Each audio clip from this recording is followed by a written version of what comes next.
안녕하세요. 오늘도 사연살롱을 찾아주셔서 감사합니다. 얼마 전 결혼한 초보 아줌마예요. 이혼율과 부부싸움 빈도가 가장 높은 건 결혼하고 1년 이내래요. 그래서 그런가 우리 부부도 요즘 엄청 싸우며 지내고 있어요. 큰 싸움은 아니고 자잘한 투닥거림이 대부분이지만 연애와 결혼이 다르다는 걸 새삼 느끼게 되네요. 같이 살다 보니 몰랐던 부분도 보이고 생활 패턴도 많이 다르더라고요. 가끔은 결혼을 왜 했을까 후회도 하죠. 그래도 우리 남편은 집안일도 잘하고 싸우고 나면 먼저 사과하는 편이긴 해요. 게다가 저희 부부에게는 아주 훌륭한 중재자도 있고요. 남편과 싸우고 연락드리면 언제든 바로 달려와 주시죠. 게다가 어지간한 건 다 제 편을 들어주시기 때문에 저한테는 천군만마나 다름없죠. 그분이 누구냐고요? 우리 부부에게 없어서는 안 될 최고의 중재자는 바로 제 시아버님이에요. 아버님은 제게 친구 같은 분이기도 해요. 저 어린 시절을 함께 해준 분이시거든요. 제 남편은 한식당 오너 셰프예요. 어릴 때부터 요리사가 꿈이었죠. 저희 아버님도 같이 일을 하고 계신데요. 카운터가 아닌 주방 일을 하고 계세요. 물론 연세가 있으시다 보니 메인 셰프는 아니지만 그래도 주방에서 일하길 원하셔서 주방의 자리를 잡아드렸어요. 늙은이라고 종이 보는 일 시키지 말고 불 앞에 서게 해줘. 이게 아버님 근무 조건이었거든요. 아버님은 요리 솜씨가 아주 좋으세요. 정식 자격증은 없지만 오랜 경험에서 얻은 노하우는 메인 셰프인 남편도 인정할 정도죠. 게다가 아버님의 음식 솜씨 덕분에 저와 인연이 되기도 했고요. 저는 꽤 암울한 어린 시절을 보냈어요. 저희 집이 많이 가난했거든요. 아빠는 제가 100일을 치른 지 얼마 안 돼서 회사에 부도가 나 실직을 하셨고 그 후 일용직 노동자로 일하셨어요. 하던 일과 비슷한 군에 직장에 계속 서류를 넣고 구직 활동을 하셨지만 취업난에 휩쓸려 쉽지 않으셨죠. 하루 종일 공사장에서 뼈가 으스러지게 일하시지만 받는 돈은 얼마 안 됐어요. 부모님은 태어난 지 얼마 안 된 제게 새 옷 한 벌 마음대로 사주지 못하는 형편에 많이 가슴 아파하셨죠. 그래서 결국 엄마는 저를 외할머니 댁에 맡기고 일을 시작하셨어요. 처음엔 식당에서 설거지를 하셨는데 우연히 엄마가 만든 반찬을 드시게 된 사장님한테 음식 솜씨를 인정받아 주방일을 맡게 되셨죠. 덕분에 월급도 많이 올랐고요. 저는 학교에 입학할 때까지 외할머니가 돌봐주셨어요. 하지만 입학하고 한 달도 안 돼서 외할머니께서 돌아가셨죠. 그래서 전 학교가 끝나면 집에서 혼자 노는 아이가 되었어요. 외동딸이라 더욱 외로웠죠. 성격도 소심해서 친한 친구도 한두 명 뿐이었고 게다가 집이 누추해서 집에 친구를 불러와 놀 수도 없었어요. 집에 와봤자 맞아줄 엄마도 없고요. 그래서 저는 외롭게 자라야 했어요. 오히려 숙제가 많은 날은 숙제를 하다 보면 외로움을 잊을 수 있어서 좋았어요. 하지만 숙제가 끝나면 공허한 건 마찬가지였죠. 집에 낡은 컴퓨터가 있었지만 느려서 오래 갖고 놀지는 못했고 도서관에서 빌린 책들을 읽으며 시간을 보냈어요. 그런데 어느새 외로움에 익숙해져 갈 무렵 제 일상에 변화가 찾아왔어요. 9살 무렵 학교 앞에 포장마차가 하나 생겼는데요. 저희 아빠와 비슷한 연배의 아저씨가 하는 만두 가게였죠. 메뉴는 고기만두, 김치만두, 군만두 딱 3종류의 만두만 팔았어요. 아저씨의 만두는 금세 입소문을 타고 소문이 나서 아이들이 하교할 때 사들고 가면서 먹기도 하고 엄마들이 간식으로 사가기도 했죠. 게다가 아저씨는 인심도 좋았어요. 아이들이 사러 오면 꼭 한두 개씩 덤으로 더 주곤 하셨죠. 저도 그 아저씨네 포장마차에서 만두를 사 먹고 싶었지만 낯가림도 심하고 남한테 말도 잘 못 걸어서 그러지 못했죠. 그러던 어느 날이었어요. 전 그날도 혼자 집에 있었는데요. 그때 엄마한테 전화가 왔어요. 외할머니 산소에 잠시 들렀다 간다고 좀 늦을 거라고요. 엄마 화장대 서랍에 돈 넣어두었으니까 먹고 싶은 걸 사 먹으라고 하셨죠. 돈을 보니 제일 먼저 만두가 생각났어요. 그래서 돈을 들고 학교 앞으로 갔습니다. 아저씨 혼자 만두를 찌고 계시더라고요. 전 한참을 망설이며 주위를 맴돌았어요. 그때 아저씨가 제게 다가오셨어요. 제 손에 들린 1,000원짜리를 보시고는 만두 사러 온 거니? 하고 물었어요. 전 고개만 끄덕였고요. 그럼 와서 먹어야지. 왜 그러고 있어? 아저씨의 물음에 나도 모르게 무서워서요. 라고 말해버렸지 뭐예요. 그러자 아저씨는 인자하게 웃으시며 제 손을 잡고 포장마차로 가선 뭘 먹고 싶냐고 물었어요. 저는 더듬거리며 주문을 했고 아저씨는 제가 낸 돈보다 4-5개를 더 얹어주셨죠. 그날 먹은 만두는 정말 맛있었어요. 왜 사람들이 아저씨네 만두 가게를 찾는지 알 것 같더라고요. 모든 일이 그렇듯 처음에 어렵지 다음은 쉽다고 저는 그날부터 단골이 되었어요. 엄마한테 매일 받는 용돈을 들고 방과 후 아저씨한테 가서 만두를 사 먹었어요. 손님이 많을 때는 집에 갔다가 한가할 때 다시 와서 사 먹었고요. 왜냐면 아저씨랑 얘기를 하고 싶었거든요. 아저씨는 제가 늘 혼자 집에 있다는 걸 아시고는 여기서 만두 먹으면서 아저씨랑 있어도 된다고 하셨거든요. 아저씨는 아는 것도 많고 재밌는 이야기도 많이 들려주셨어요. 언젠가 제가 아저씨는 왜 학교 앞에서 만두를 파냐고 물은 적이 있었어요. 어린 아이들을 보는 게 좋아서. 나도 은영이랑 비슷한 또래의 아들이 있거든. 지금은 볼 수 없지만.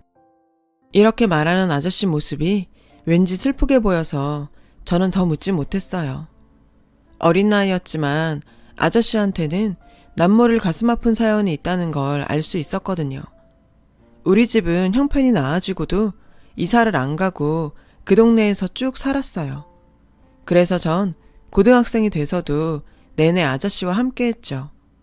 제 생일에는 만두는 물론 작은 선물도 주시곤 했고요. 저도 아저씨 생신 땐 용돈을 모아 선물을 사드리기도 했어요. 그렇다 보니 저희 부모님도 자연스럽게 아저씨와 가까워지셨어요. 저를 잘 챙겨주셔서 늘 감사해하셨고요. 아저씨는 제 삼촌처럼 친구처럼 늘 저를 응원해주고 아껴주셨죠. 수능을 보던 날에는 아침 일찍 저희 집에 오셔서 시험 잘 보라고 찹쌀떡과 엿을 주고 가시기도 했고요. 그 응원 덕분인지 전 수능을 잘 치렀고 원하던 대학에 합격할 수 있었어요. 당시 저희 집 형편도 많이 나아져서 등록금을 내는데 큰 어려움은 없었죠. 국가장학금의 도움도 좀 받았지만요. 하루는 아저씨가 저를 부르시더니 입학 선물이라며 가방을 주시더라고요. 생각도 못했던 선물이라 전 감동했죠. 그래서 제가 졸업하고 돈 벌면 아저씨 가게를 내드리겠다고 큰소리도 쳤고요. 대학에 들어와 처음 맞는 여름방학을 얼마 앞둔 날이었어요. 기말 시험도 끝났고 종각만 남겨둔 상황이었죠. 저녁에 집에 돌아오는데 늘 같은 자리에 있던 아저씨 만두 포차가 없지 뭐예요. 전 날이 더워 일찍 접으셨나 생각했죠. 여름에는 만두가 잘 안 팔리니까요. 하지만 다음 날에도 아저씨 포차는 보이지 않았어요. 장사는 안 해도 포장마차는 세워두는데 없더라고요. 그제야 마음이 쎄해지더군요. 전 그 길로 아저씨한테 전화를 걸었어요. 그랬더니 없는 번호라는 거예요. 그래서 아저씨 집으로 달려갔죠. 문을 두드려도 안에선 기척이 없었어요. 한참을 그렇게 문을 두드리고 있는데 옆집 아주머니가 나오시더라고요. 그 집 이사 나갔어. 어젯밤에 짐 다 빼서 나가던데 혹시 학생이 은영이야? 제가 그렇다고 했더니 아주머니는 잠깐 기다리라고 하시곤 안에 들어가 큰 봉지 하나를 들고 나오셨어요. 봉지 안에는 냉동된 만두가 한가득 들어있었죠. 그 양반이 혹시 학생이 오면 주라고 맡기고 간 거야. 갑자기 떠나서 너무 미안하대. 열심히 공부하고 열심히 살다 보면 언젠가 다시 만날 수 있을 거라고. 저는 만두를 받아들고 펑펑 울었어요. 그러자 아주머니가 그러시더라고요. 아휴, 학생 울지 마. 평생 혼자 살더니 그 양반이 그래도 헛살진 않았네. 찾아주는 사람도 있고. 전 믿을 수가 없었어요. 아니, 그보다 화가 났어요. 어떻게 나한테 이럴 수가 있나 싶어 서운했죠. 떠날 때 떠나더라도 인사 정도는 할 수 있잖아요. 난 아저씨를 친구라고 생각했는데 아저씨는 아니었던 모양이에요. 집에 돌아와 부모님께 말씀드렸더니 두 분도 많이 놀라시더라고요. 전 아저씨가 남기고 간 만두를 냉장고에 던져두었어요. 야속해서요. 부모님은 사람 인생은 모르는 거라며 무슨 사정이 있을 거라고 하셨지만 그런 말은 제 귀에 들어오지 않았죠. 한동안 정말 깊은 우울감에 빠져서 지낼 정도였거든요. 만두를 볼 때마다 아저씨 생각이 났어요. 하지만 시간이 약이라고 다시 개강하고 바쁘게 살다 보니 상처도 점점 아물어갔어요. 아물었다기보다는 바쁜 일상에 치여서 순위가 뒤로 밀린지도 모르죠. 그래도 문득문득 아저씨가 생각날 때면 가슴 한 구석이 뻥 뚫린 것 같긴 했어요. 살다 보면 정말 다시 만날 수 있을까? 건강하게 잘 지내고 계실까? 답답한 마음에 물음표만 늘어갔죠. 그렇게 시간은 흘러 전 드디어 대학을 졸업하게 됐어요. 다행히 바로 취업에 성공했고요. 현재 다니고 있는 회사가 바로 그때 입사한 회사예요. 대학 4년 내내 솔로로 지내던 저는 직장 생활을 하면서 연애를 시작했어요. 어느 날 회사 동료들과 함께 점심을 먹으러 근처 식당에 가게 됐죠. 한참 식사를 하는데 옆옆 테이블에서 시끄러운 소리가 나더라고요. 보니까 웬 아기 엄마가 얼굴을 붉히며 화를 내고 있었어요. 얘기를 들어보니까 아기가 먹을 수 있게 계란찜을 서비스로 2개를 달라고 했다나 봐요. 비록 적은 양을 요구했다지만 엄연히 메뉴에 가격이 명시된 음식을 공짜로 해달라고 하니 식당 측에선 당연히 안 된다고 했고요. 그래서 직원과 실랑이를 벌인 거죠. 직원은 계란찜을 정식으로 주문하면 아기 먹이고 남은 건 포장해주겠다고 하는데도 애엄마는 그걸 가지고 손님 대접이 개판이라고 난리를 치더라고요. 제가 봐도 참 어이가 없었죠. 그러니 식당 직원은 어땠겠어요. 보니까 저랑 비슷한 또래인 것 같던데 이런 어이없는 상황에도 꽤 침착하게 대응하더라고요. 나라면 당장 나가라고 소리쳤을 텐데 말이죠. 애 엄마는 인터넷에 리뷰 쓸 거니까 각오하라고 으름장을 놓았어요. 그 말을 들으니 슬슬 화가 나더라고요. 자기 돈 아끼려는 욕심에 남의 장사를 망치려는 거잖아요. 그래서 한마디 했죠. 저기요, 메뉴에 계란찜이 없는 것도 아니고 엄연히 정식 메뉴인데 본인 돈 주고 먹이는 게 맞는 거 아닌가요? 아니면 아기 먹일 건 직접 싸우던가요. 본인 잘못을 왜 식당에 넘겨요? 전 제가 말해놓고도 솔직히 좀 놀랐어요. 동료들도 절 보고 의아해 하더라고요. 제 말에 애 엄마는 얼굴이 붉어졌고 거기에 주위 사람들도 한마디씩 하자 후다닥 계산을 하고 나가더라고요. 애 엄마가 나가자 직원은 제게 다가와 고맙다고 인사를 했어요. 주인이 아니라 어떻게 대응해야 하나 걱정했는데 제 덕분에 잘 넘겼다고요. 그리고는 제 전화번호를 묻더라고요. 따로 인사를 하고 싶다고요. 전 얼떨결에 번호를 찍어 주었어요. 며칠 뒤 그 직원이 전화를 했더라고요. 사정을 들은 식당 주인이 저녁 식사를 대접하겠다고 하니 오라고요. 전 저녁을 먹으면서 그 직원과 이런저런 대화를 하게 됐는데 알고 보니 홀 직원이 아닌 그 식당 주방장이었더라고요. 우린 얘기를 할수록 서로 잘 통한다는 느낌을 받았어요. 저랑 나이 차이가 얼마 안 나 더 그랬는지도 모르겠지만요. 그게 인연이 돼서 그 사람과 전 종종 따로 만나 밥도 먹고 영화도 보게 됐어요. 그리고 얼마 뒤 우린 연인 사이가 됐고요. 남친은 식당을 창업하는 게 꿈이라서 열심히 돈을 모으고 있다고 했어요. 아빠랑 단 둘이 살아서인지 아빠를 꽤 많이 생각하는 것 같았어요. 제 입장에선 가끔 샘이 날 정도로요. 그렇다고 파파보이는 아니고요. 그렇게 2년 정도 사귄 어느 날이었죠. 남친이 그러는 거예요. 드디어 자기 꿈을 이루게 됐다고요. 자기 식당을 차리게 된 거예요. 대견하더라고요. 부모 도움 없이 자기 힘만으로 꿈을 이뤘으니까요. 그 후 우린 가게와 집기를 보러 다녔어요. 그리고 드디어 가게 계약을 하는 날 남친은 제게 청혼을 했죠. 그동안 사귀면서 남친의 됨됨이에 믿음이 갔던 전 당연히 승낙을 했고요. 그렇게 전 사귀고 처음으로 남친 집에 인사를 가게 되었어요. 잘 보이려고 새 옷까지 사입고서요. 드디어 문이 열리고 단정한 차림의 아버님이 나와 절 맞아주셨어요. 전 긴장해서 얼굴도 못 들고 허리 숙여 90도로 인사를 했죠. 그리고 천천히 고개를 드는데 맙소사. 순간 깜짝 놀라 주저앉을 뻔했어요.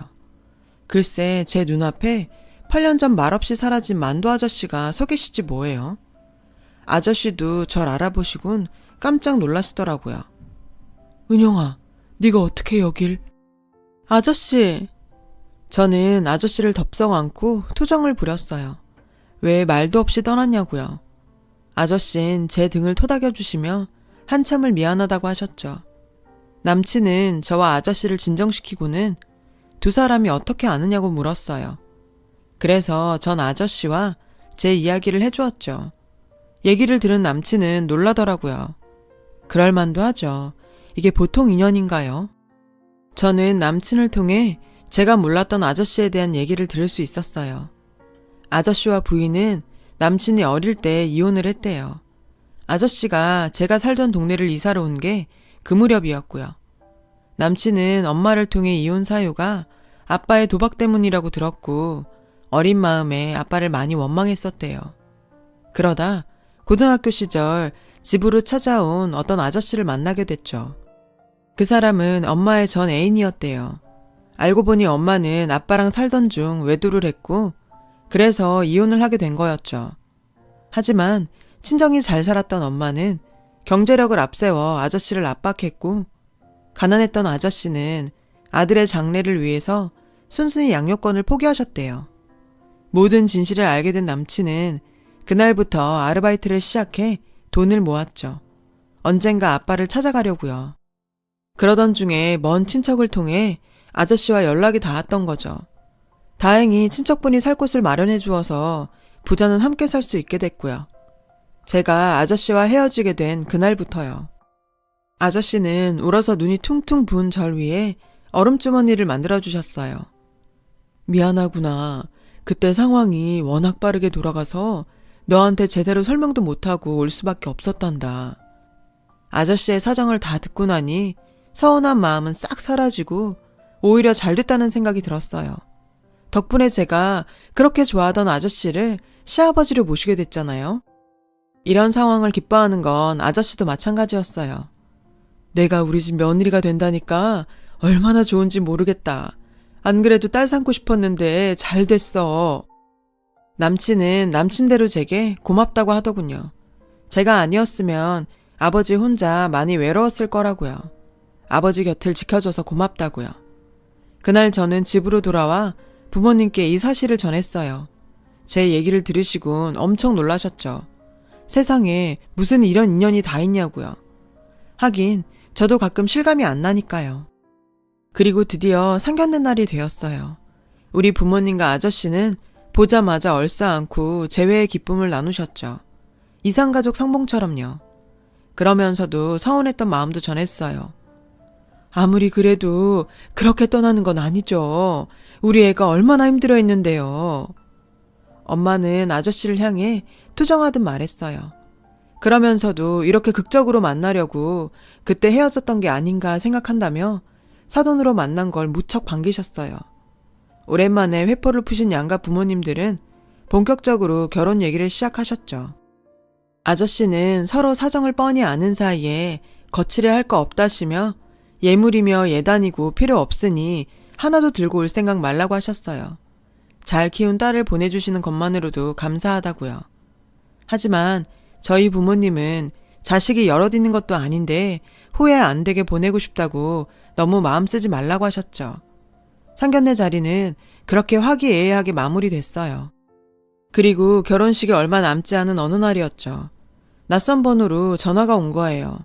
남편의 어머니였죠. 친척을 통해 제 번호를 알게 됐다며 할 말이 있어 전화했다고 하시더군요. 보아하니 당신이 지은 죄가 있어서 아들한테는 연락을 못하고 저한테 전화한 것 같았어요. 용건은 대략 이랬죠. 어떻게 시어머니한테 인사도 않고 상견례에도 안 부를 수가 있냐고요. 세상에 이런 경우는 없다시며 저희 집 가정교육까지 운운하시더라고요. 혼수 문제도 그렇고 예단비 문제도 상의해야 하는데 왜 코빼기도 안 보이냐고요. 제가 남편과 어머님 상황을 모른다면 모를까 다 아는 상황에 이런 전화를 받으니 좀 황당했어요. 그런데도 어머님은 시종일관 자신의 권리만 주장하셨죠. 그래서 예의를 지키는 선에서 대답만 하고 서둘러 통화를 끊을 생각이었는데 세상에 뻔뻔하게 저한테 시어머니 대접을 받으려고 하지 뭐예요. 그래서 참다 못해 한마디 해버렸어요. 저 죄송한데요. 아직 결혼 전인데 저한테 이러실 일은 아닌 것 같아요. 상견례 때 안 모신 건 아버님과 오빠 결정이잖아요. 그걸 제가 어쩌겠어요. 인사 받으시려면 오빠한테 말씀하세요. 오빠가 가자면 그때 따라갈게요.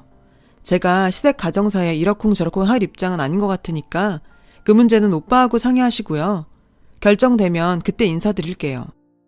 그랬더니 뭐 이런 막대먹은 기집애가 다 있냐며 이 결혼 절대 못 시킨다고 펄펄 뛰시더라고요. 안 그래도 시어머니에 대한 이미지가 안 좋았는데 아주 꼴도 보기 싫었죠. 전 전화를 끊고 남편한테 다 얘기했어요. 그러자 남편은 불같이 화를 내며 앞으로는 절대 전화 받지 말라고 자기가 만나서 해결하겠다고 하더군요. 그리고 며칠 뒤 남편한테 어머님을 만나러 간다고 문자가 왔어요. 물론 아버님께는 비밀로 하고서요. 그렇게 나갔던 남편은 밤 늦게나 돼서 집으로 돌아왔다고 하더군요. 그런데 어머님을 만나고 온 날부터 남편이 좀 이상하더라고요. 연락도 없고 무슨 고민이 있는 사람 같았죠. 그래서 남편한테 대놓고 물었어요. 왜? 어머님이 뭐라고 하셔? 자기 힘들면 내가 가서 사과드릴까? 그랬더니 남편이 대뜸 이러는 거예요. 우리 결혼식 미루면 안 될까? 황당했어요. 일주일밖에 안 남은 결혼식을 연기하자니요. 전 도대체 이유가 뭐냐고 물었죠. 그랬더니 이유는 묻지 말고 부탁 좀 들어달라는 거예요. 전 이유를 듣기 전엔 그럴 수 없다고 딱 잘라 말했어요. 그랬더니 엄마가 자살 기도를 하셨어. 연락받고 가보니 병실에 누워 계시더라. 같이 사는 분이 그러는데 자식한테 버림받고 결혼식에도 초대받지 못한 애미가 살아서 뭐하냐고 한탄하시더니 약을 드셨다나 봐. 그동안 엄마를 많이 미워했지만 나 때문에 목숨까지 버리려고 했다니까 자식된 입장에서 어떻게 모른 척해. 어떻게든 아빠를 설득해서 결혼식에 초대하겠다고 약속했는데 너도 이렇게 나오니 어쩌겠니. 나도 이런 말하는 거 힘들지만 그래도 어쩔 수 없을 것 같다. 우리 이 결혼 그만두자. 순간 심장이 멈추는 줄 알았어요. 어떻게 이렇게 쉽게 끝나요? 전 황당해서 아무 말도 못하고 있는데 남친은 그대로 일어나 가버리더라고요. 하늘이 무너지는 것 같았죠. 그동안 믿어왔던 남자한테 한순간에 버려질 줄은 몰랐으니까요. 그날 밤 집으로 돌아온 전 울다 지쳐 잠들었어요. 다음날 회사엔 병가를 내고 하루 종일 누워있었죠. 그런데 그날 밤 아버님이 저희 집으로 찾아오셨더라고요. 파혼 얘기를 들으셨다며 둘 사이에 무슨 일이 있었냐고 물으셨죠. 전 다 끝난 마당에 감출 것도 없다 싶어 어머님이 자살 기도를 한 사실을 말씀드렸어요. 그러자 아버님 표정이 굳어버렸어요. 그리고는 몸조리 잘 하라고 하시곤 바로 일어나셨죠. 그리고 일주일 뒤 전 무사히 결혼식을 올릴 수 있었어요. 도대체 어떻게 된 거냐고요? 아버님이 저희 집에 문병 오셨던 날 제가 어머님 얘기를 해드렸잖아요. 그 얘기에 아버님은 이것 또한 쇼라는 걸 짐작하셨대요. 그 길로 어머님을 찾아가셨고 동거남을 통해 어머님 자살 기도가 거짓이란 걸 알게 되신 거죠. 아버님은 평소에 화를 잘 안 내시지만 한번 화가 나시면 정말 무섭거든요. 그러니 화가 머리 끝까지 난 아버님이 그냥 넘기실 리 만무했죠. 아버님은 어머님 집에 들어가자마자 집안 세간을 다 부셔놓으셨대요. 그리고는 낡은 각서 한 장을 내미셨죠. 그건 오래전 두 분이 이혼할 때 아버님이 장인어른한테 받아놨던 각서로 거기엔 어머님의 치부가 고스란히 담겨 있었죠. 두 분이 이혼을 하게 된 진짜 이유가요. 장인어른이 이 각서를 쓰시면서 그러시더라. 아무리 미워도 네 새끼한텐 애미 아니냐고. 나도 그래서 이날 이때까지 누명을 쓰면서도 상훈이한텐 비밀로 했는데 이젠 안 되겠다. 더 이상은 못 참아. 이참에 네가 형제들 앞에서 얼굴 못 들고 살게 내가 처형한테 다 말할 참이야. 네가 네 둘째 형부랑 붙어먹었다는 거 네 언니한테 다 불어버릴 거라고. 그 말에 어머님은 무릎까지 꿇고 손이 발이 되게 싹싹 비셨죠. 잘 사는 언니한테 빌붙어서 먹고 사는 판에 형부랑 놀아놨던 걸 들키면 그날로 낙동강 오리알 신세니까요. 인간아, 넌 나이를 먹고도 이러고 사니? 젊어선 철이 없어서 그랬다 치자. 환갑을 바라보는 게 아직도 철없어 그렇다고 할래? 왜 네 욕심 채우자고 애들까지 갈라놓냐고. 내가 이날 이때까지 내가 벌인 추잡한 일들 입에 담지 않은 건 너 위해서가 아니야. 다 내 새끼 때문이었어. 근데 네가 감히 내 새끼 혼사를 망쳐? 좋은 말 할 때 상훈이한테 전화해서 자살기도 쇼였다고 이실직고 해. 앞으로는 일절 애들 일에 간섭 많겠다고 약속하라고. 안 그랬다간 이 각서 네 언니 집에 보낼 테니까 알았어? 그날 밤 어머님은 제 남편한테 전화해 자신이 잘못했다고 용서를 빌었고, 남편은 그 길로 제게 달려와 자기가 경솔했다고 싹싹 빌었어요. 전 아버님의 노고를 생각해서 남편을 용서해줬고요. 그렇게 우린 우여곡절 끝에 결혼식을 치렀고, 아버님 댁 옆 빌라에 신혼살림을 차렸어요. 아버님은 돈 줄 테니 더 좋은 곳으로 가라고 하셨지만 제가 싫다고 우겼죠. 아버님은 저한테 시아버지시기도 하지만 오랜 친구 같은 분이니까요. 곁에 살면서 옛 이야기도 하고 가끔은 같이 남편 욕도 하고 그러려고요. 물론 남편 모르게요. 참, 얼마 전 친척분을 통해 어머님 소식을 들을 수 있었어요. 어머님은 결국 둘째 언니한테 형부랑 놀아난 사실이 들켜서 살던 집에서도 쫓겨났다더라고요. 근데 충격적인 건 둘째 언니한테 그 사실을 알려준 사람이 바로 어머님의 동거남이었다는 거예요. 처음엔 어머님 형부한테 돈을 뜯어내려고 접근했다가 실패하자 앙심을 품고 다 불어버렸다지 뭐예요. 멍청하게 어머님이랑 자신이 살고 있는 집이며 생활비까지 모두 둘째 언니 주머니에서 나온 거란 걸 몰랐던 거죠. 암튼 그 일로 어머님은 형제도 잃고 살던 집도 잃고 남자까지 다 잃었대요. 이 정도면 자업자득이죠. 반면에 아버님은 봄날을 맞으셨어요. 식당에 자주 오는 손님 중에 아버님을 좋아하는 여사님이 있거든요. 남편 몰래 종종 여사님과 데이트를 하시는데 그래서 그런가 요즘 기분도 좋으시고 얼굴이 확 피셨어요. 아버님의 연애 코치로서 아주 보람을 느낀다니까요. 살면서 수많은 인연을 맺고 살지만 아버님과 저처럼 질기고 단단한 인연은 다시는 없을 것 같아요. 친구에서 시아버지가 되신 우리 아버님, 앞으로도 오래오래 행복하세요. 지금까지 저의 긴 사연을 들어주셔서 감사드리고요. 여러분의 가정에도 행복이 깃들길 바랄게요. 여러분, 사연 댓글에 응원과 현명한 조언 부탁드려요. 좋아요와 구독은 저에게 큰 힘이 됩니다. 오늘도 좋은 일 가득하세요.